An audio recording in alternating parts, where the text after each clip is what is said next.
ఆ యోగి పేరు అయ్యవారరెడ్డి.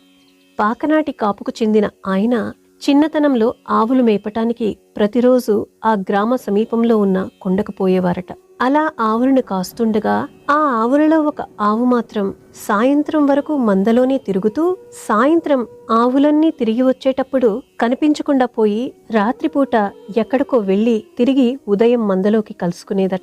ఇలా కొన్నాళ్లు జరిగాక ఒకరోజు ఆ ఆవు ఎక్కడికి వెళ్తుందో కనిపెట్టాలని దాని వెంట జాగ్రత్తగా అనుసరించి అయ్యవారరెడ్డి వెళ్ళాడు. ఆ ఆవు ఒక కొండ మీదకి వెళ్ళిందట. ఆశ్చర్యకరంగా అక్కడ కొంతమంది ఋషులు ఆ ఆవు యొక్క పాలు పిండుకోవటం ఈయన చూశాడు.